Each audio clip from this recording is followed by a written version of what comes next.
Hi guys, and welcome to the Royal Daily Tea. This is my very first YouTube video on this channel, so if you're new here, welcome. I do have a TikTok channel where I have quite a few videos on there talking about the royals, specifically Harry and Meghan. So I wanted to come on here and do a full video kind of explaining everything in one video. So this video is debunking the myths from the Oprah Winfrey interview with Harry and Meghan. So these are just my opinions. Please feel free to do your own research. So I will advise that. So Harry and Meghan got on Oprah a week ago today talking about how they felt very persecuted against, very trapped. They weren't treated very well within the royal family, within the establishment, which they call the firm. They felt very unprotected for their son, and they felt like they received some racial backlash from members of the family. Now, I'm going to go on record and tell you that I know that racism is a real issue, and they may have received some unfortunate incidents in the press where people said unkind things, and that's horrible. But I feel for the most part, when Meghan came on board with Harry, people were so excited. They loved the fact that she was an American. She was a woman of color.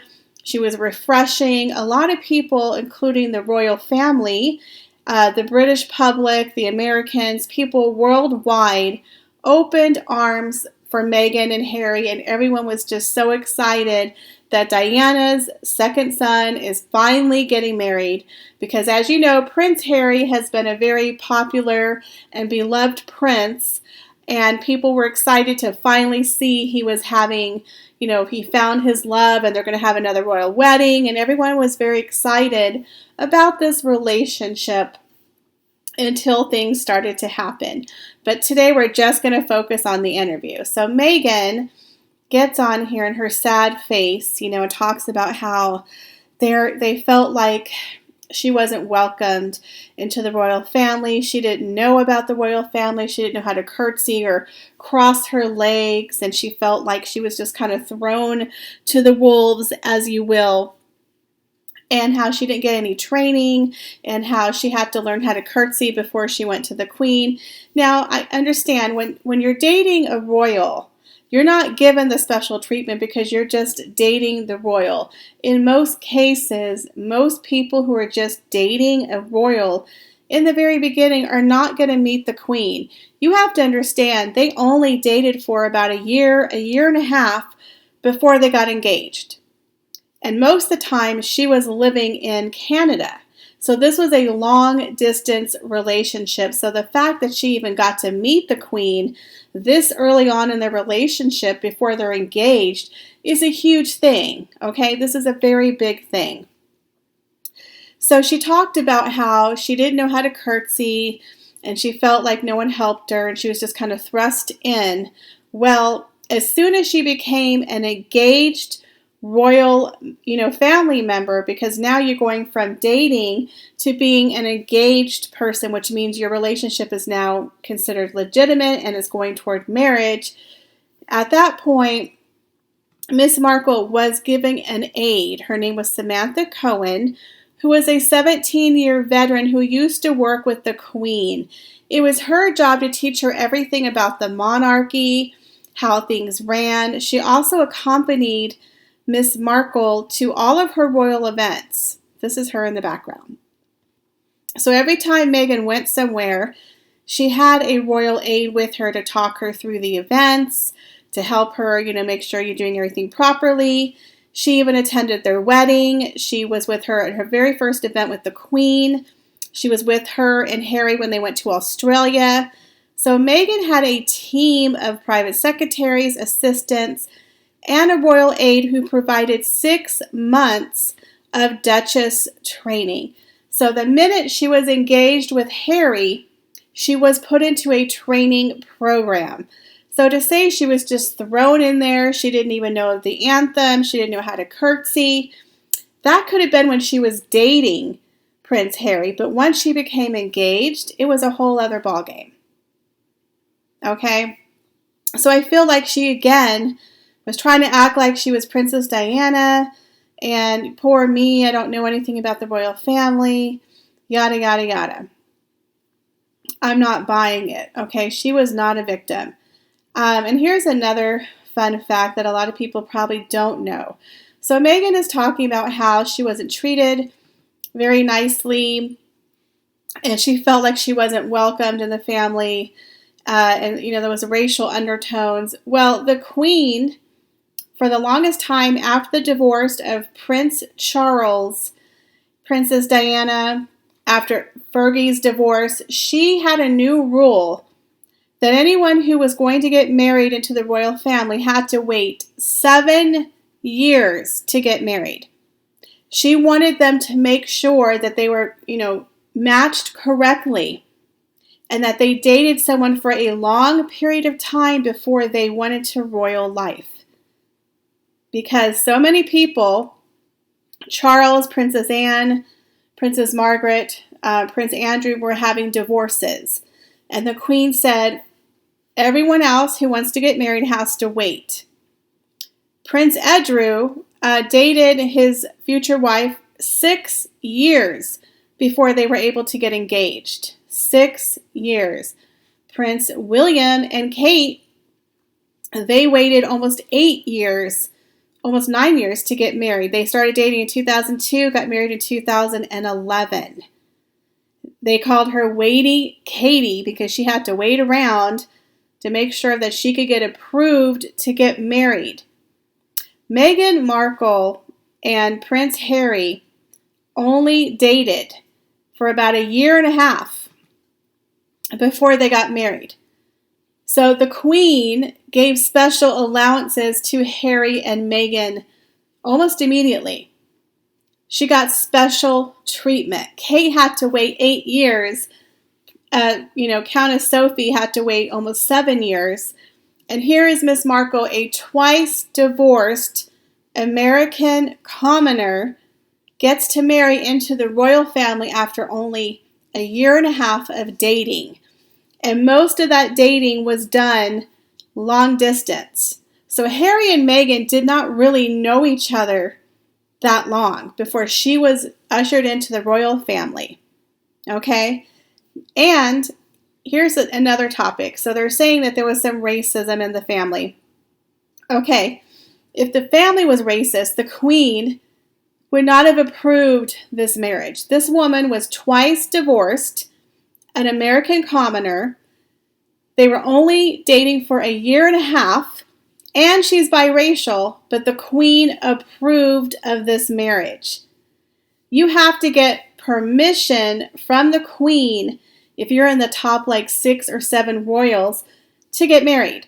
Prince Harry got her blessing. Everyone else had to wait, but these two got special treatment from the Queen because we all know that Harry is one of the Queen's favorite grandchildren. They have a very special relationship, and she let Harry get engaged after a year and a half, and everyone else had to wait. So she made this special allowance. So if they're so racist, the Queen could have said, you know what, Harry? She's twice divorced. She's an American. She's a commoner.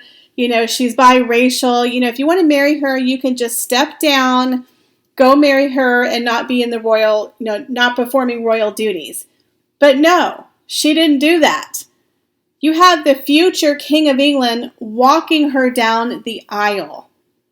So they're so racist. They welcome her with open arms. They give her special treatment. They allow her to get married. She had several strikes against her. Weren't dating long, was divorced, an American commoner. But no, they bypassed all of that, and they let Prince Harry marry her. And the future King of England even walks her down the aisle. This doesn't sound like a family who's going to be concerned about the skin color of her child. Does this look like a family who's concerned that she's biracial? They opened her and gave her special treatment. They even let her mother, Doria, attend Christmas. The month after she got engaged, her mother was invited to the palace to have Christmas dinner. Even Kate Middleton, who was dating, William for 8 years, her mother was never allowed, her family was never invited to go to the palace for Christmas dinner until after she was married. Okay, so again, that's another example of Meghan getting special treatment. So here we have Meghan, in her beautiful wedding gown, getting married. That kind of demystifies the whole racist thing. Now, were other people in the family racist? Maybe. There are stories of Princess Michael of Kent wearing a brooch that apparently had to do with, colonization and slavery. Hey, I'm not saying that woman's nice. And by the way, she's like the Queen's cousin's wife. She's far removed from the initial royal family. So for her to get on TV and to say that someone asked about the skin color, it could have been Princess Michael of Kent. We don't know who said it. But she's leaving it up to look like it was Charles or William. It's like she's throwing the royal family under the bus. And that really bothers me because once you accuse someone being a racist and you don't tell people who it was, people start making assumptions. Was it the Queen? Was it Charles? Was it William? Was it Kate? We don't know because she didn't tell. But now there's this stigma over their heads. And it really does bring down the family. So here's this family who embraced this woman, gave her special treatment, and now that she just throws the race card in because it's convenient. There's no proof this actually happened. We're just supposed to take her word for it. And I'm a firm believer. I don't stand for racism. I think it's a horrible thing. But let's be honest, people overuse the word racism like they use the word anxiety. People call racism if you call someone out on their BS and they happen to be a person of color. They're like, oh, you're racist. You're a Karen. You can call someone out on their character and their lies without being a racist. Okay, that applies for everyone equally, no matter what your skin color is. I feel Harry and Meghan basically played the race card because it was convenient for them. Okay? I don't believe for 1 minute she had racism in the family. Because again, she was getting a lot of royal treatment. I felt like they were actually rolling out the red carpet and overcompensating for her because she was a person of color. And I feel they went the extra mile to make her and her mother feel welcome. But again, that's just my opinion. Okay, so here's another myth that these two talked about. They said their son, Archie, was denied the prince title and police protection because he's biracial. That's actually a complete lie. So according to the line of succession, Queen Elizabeth, all the way down to her grandchildren, when they are born into a title because she is the ruling monarch. But her great-grandchildren are too far removed from the Queen. Therefore, the great-grandchildren of the Queen are not born with titles. And you will see little Archie, Savannah, Isla, Mia Grace, Lena Elizabeth, and the new son of Princess Eugenie. None of them have titles. The reason why none of these children have titles is basically a 100-year-old rule that states it only goes down to the grandchildren from the Queen. The reason why Prince William's children have titles is because Prince William is second in line to the throne. Therefore, his children will automatically have a prince and a princess title because Prince George is going to be the third in line to the throne. So after Prince Charles, who is the direct heir to the Queen, William is his firstborn, so William will become king after his father. Prince Harry is what they call the spare to the heir. And he is, I believe, 6th in line, and Archie is now 7th. So they're starting to get far removed from the crown. The reason why Prince Andrew's daughters were born princesses is because Their father, Prince Andrew, was the son of the Queen, the same as Charles. They are grandchildren, the same as William and Prince Harry. So they all have titles. The only difference is Princess Eugenie and Princess Beatrice, they might have royal titles, but they do not get paid to be working royals, nor do they get paid police protection. That is all paid for by the taxpayers. Prince Edward's children also do not have titles. Prince Edward and his wife chose to not give their children titles because once you have a title, you have a certain level of decorum that you have to live by because you have a title. So they were giving courtesy titles, Lady Louise Windsor and James Viscount Severin. They are courtesy royal titles, but they do not get any royal money from the taxpayers, nor do they get police protection. Prince Harry does get protection, and he was getting money from the taxpayers because he was a working royal, and he was higher up the food chain than these people in the line of succession. For the longest time, Prince Andrew has been trying to get his daughters, Princess Beatrice, who is 9th, and Princess Eugenie, who is 10th in line. He wanted them to become working royals, get on the royal payroll, and represent the Queen and get all the police protection, but Prince Charles denied it because Prince Charles has been trying to slim down the royal family for years because so many of the taxpayers, they pay for this lifestyle. So Prince Charles wanted to cut it off at like the top 5, the top 6. And he was including Harry and Meghan in that, where they would be on the balcony with the Queen and they would be working and being working royals, and Archie would eventually get that title.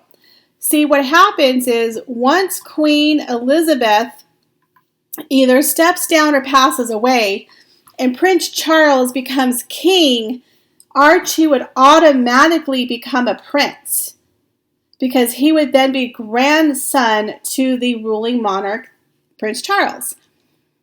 But Harry and Meghan wanted their son, Archie, to automatically beget the prince title and the security and the money.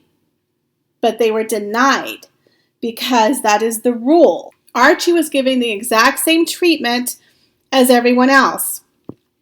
But Prince Harry and Meghan wanted him to have it immediately upon birth, and they were denied. So for them to claim that Archie was denied his title and his birthright because he was biracial is 100% not true. And it's very irresponsible to claim that to people who don't actually know about the royal family, who don't know the rules, that this is a complete lie. He was given the exact same treatment as everyone else on his level. But he would actually be bumped to a prince when Prince Charles, his grandfather, would take the throne. Now, Prince Harry should kind of know that as a working royal, and he's been in his family his whole life. So the fact that him and his wife went on TV and said, oh, it was because he was biracial, that's very irresponsible to claim that to the American people who don't know about that. Again, the claiming the race card to get sympathy, because once you step down as a working royal and you move to another country, Prince Harry, you are no longer entitled to the taxpayers supporting your lifestyle. You're a multi-millionaire. When Princess Diana passed away, Prince William and Harry each received $10 to $20 million from their mother's estate. Meghan Markle also had quite a few $1 $3 to $5 million of her own money.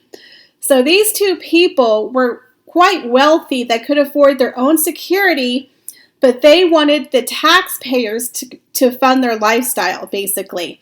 So after they did the whole Megxit thing, they moved to Canada assuming that the Commonwealth was going to pick up the tab and pay for their security. And when they found out that when you step down as a working royal and you want to go earn your own money, you cannot accept, the money from the Commonwealth because that's from the taxpayers. You can't go out and get a $100 million Netflix deal and then expect the taxpayers to pay for your security. That's kind of not how it works. They claimed they wanted to be independent, financially independent, but yet they still wanted the benefits of the royal family without doing the work. And the Queen said, no, you cannot be half in and half out. And they threw a royal fit. It started claiming, oh, it's because Meghan's biracial. I get it now. That's bullshit. It's not true, okay? Complete hogwash.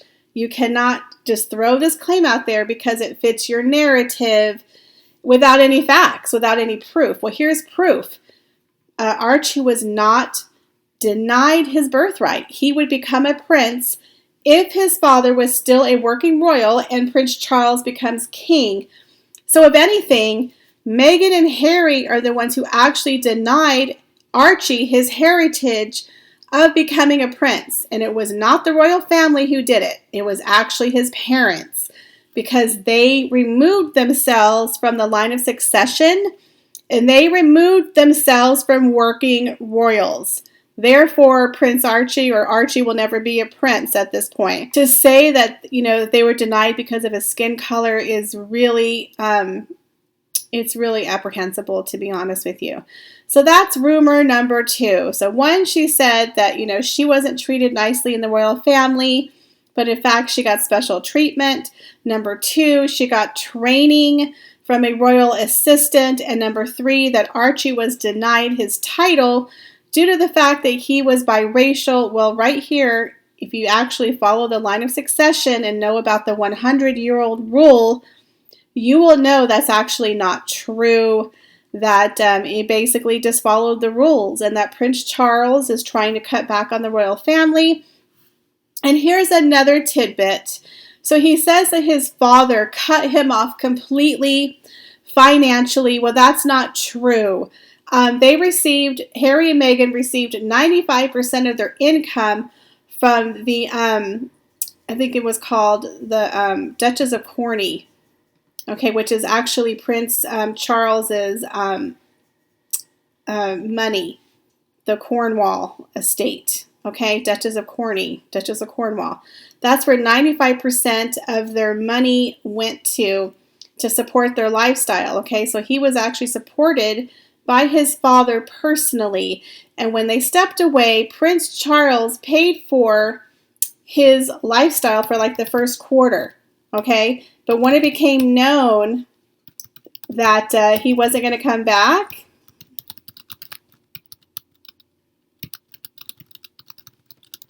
I'm going to do this right here. Sorry, guys. I can't remember what it's called. That, Prince Charles did support them. There you go, Duchess of Cornwall. So Harry and Meghan are expected to receive full funds from the Duchess of Cornwall, a private fund managed by Prince Charles. $3 million a year he was paying for their lifestyle. And after like a couple of months when they went to America, Charles was like, okay, if you want to be financially independent, guys, here you go. I'm cutting you off. They threw a fit and went on national TV saying, oh my God, my father's terrible. He cut us off financially. We were stripped of our titles. They didn't give Archie the prince title. Well, he wasn't entitled to the prince title, and you were not entitled to keep receiving handouts from your father when you have a $100 million deal from Netflix and you're worth about 12 to 15 million by yourself. You're living in Tyler Perry's house for free. Now you're neighbors to Oprah Winfrey, and you're crying a river because your father cut you off and you're like 39 years old. Well, if you want to become a private citizen, you don't get the prince title and you don't get the money and you don't get the paid security. So these two people are complete charlatans and a little bit unself-aware of the fact that we're living in a worldwide pandemic. People have died, they've lost their homes, they're unemployed, and these two people are crying because they didn't get their way and they didn't get people to pay for their lifestyle, but they wanted financial independence. they wanted to go off and do their own thing, but then they wanted people to still pay for them. So I hope you guys enjoyed this video, and I hope I educated you a little bit on some of the issues that these two have said that were completely untrue. I will have some more videos coming soon. Thanks, guys.